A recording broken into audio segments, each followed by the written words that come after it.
Vocês já devem ter visto aí em algum momento que que é a balística terminal, que é o conteúdo, né, principal da nossa disciplina.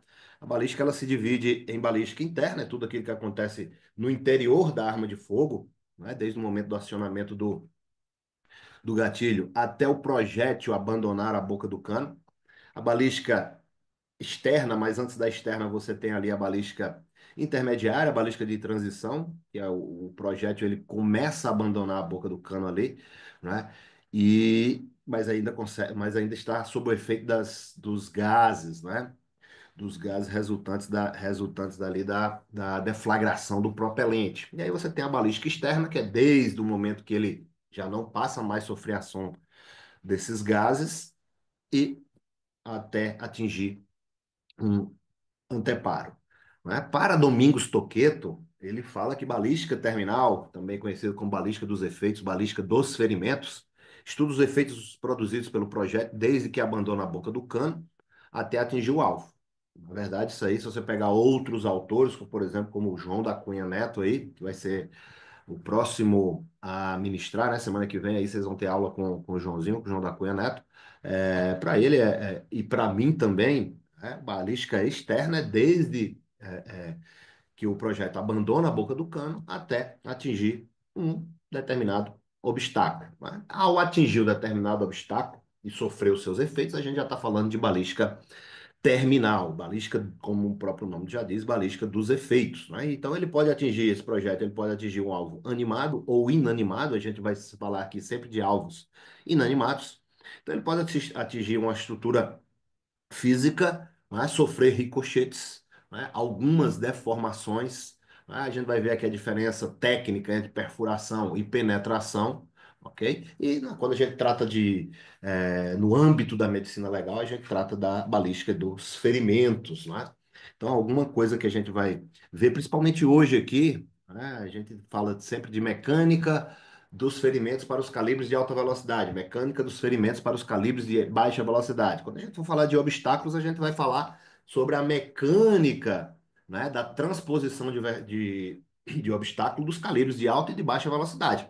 Mas, de qualquer forma, vai ter alguma relação com os alvos animados, né, os alvos vivos. Então, a definição de e aí, por último, né, ainda ficou faltando ali a balística forense, que na verdade ela engloba todas as outras, né? Todas essas outras subdivisões aí, mas sendo analisada do ponto de vista da investigação criminal, ok? De você ter que associar um autor, né, a materialidade, ter que comprovar a materialidade de um determinado evento, né, de um determinado crime, né, tentar colocar aquele autor, por exemplo, na cena de crime, né? Então, o básico, né, sobre divisão de balística interna, de balística é isso aí, e o conteúdo nosso, né, principal aí da nossa disciplina, vai se basear em balística terminal. Então, como eu disse aqui, a gente vai ver muita coisa de física hoje, a gente vai passar por diversas grandezas e sempre associando essas grandezas à balística, né, para na próxima aula a gente passar para os anteparos propriamente ditos. Então, a primeira coisa que a gente precisa entender aqui sobre grandezas físicas é que existem dois tipos de grandezas físicas, né? Você tem as grandezas escalares e as grandezas vetoriais. E qual é a diferença entre elas? Uma grandeza escalar é aquela que, para estar completamente definida, ela só precisa de um valor numérico, né, que a gente chama de norma ou módulo, e uma unidade de medida.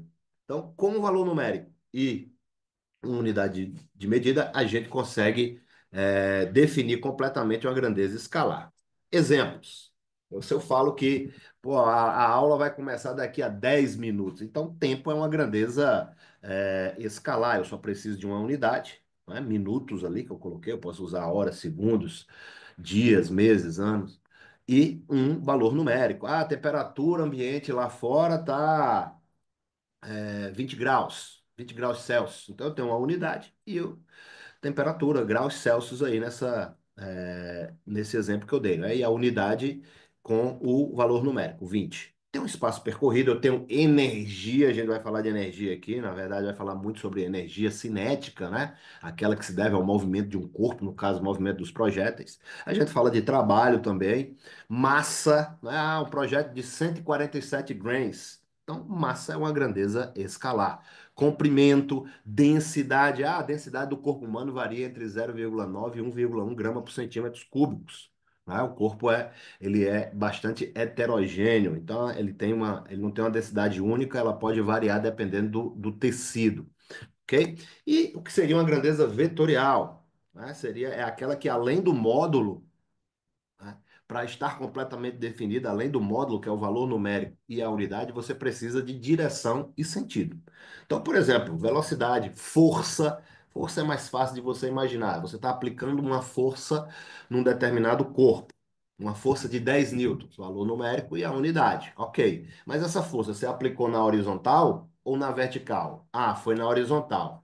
Beleza, se foi na horizontal, foi da esquerda para a direita ou da direita para a esquerda? Então, observe que você precisa, além do valor numérico da unidade, você precisa da direção e do sentido também. Então, aqui nós temos deslocamento, aceleração, momento linear, momento linear, quantidade de movimento, a gente vai falar sobre isso daqui a pouquinho.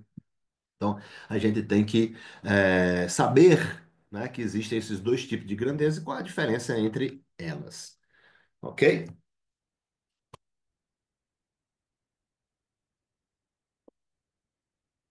Vamos dar uma passada aqui, antes de Grande começar. mestre Barros, tô por aqui, viu?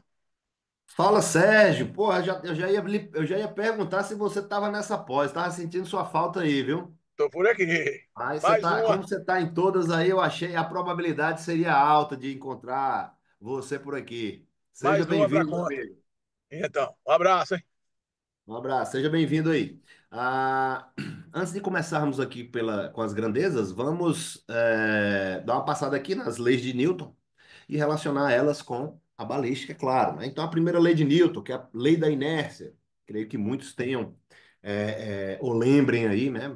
Por mais tempo que tenham visto essa disciplina, esse conteúdo, vão lembrar que o enunciado, né? Um corpo em repouso tende a permanecer em repouso, a menos que sobre ele haja ou atue uma força que o faça entrar em movimento. Ou ainda, um corpo que está em movimento retilíneo e uniforme, ou seja, com velocidade constante, tende a permanecer em movimento, a menos que sobre ele haja uma força que o faça parar.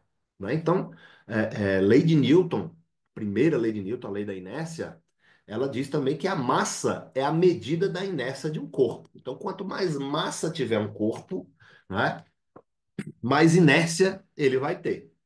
Então, inércia é a propriedade da matéria que mede a resistência, né, que um corpo oferece ao ser acelerado. Então, imagine, você tem dois corpos, um maior e outro menor. Aquele que oferece mais resistência para ser movimentado é aquele que tem maior inércia, é aquele que tem maior massa. Então, quanto maior a inércia de um corpo, maior será a força necessária para alterar seu estado de movimento. Se ele estiver em repouso, para colocar ele em movimento. Se ele estiver em movimento retilíneo uniforme, para fazê-lo parar.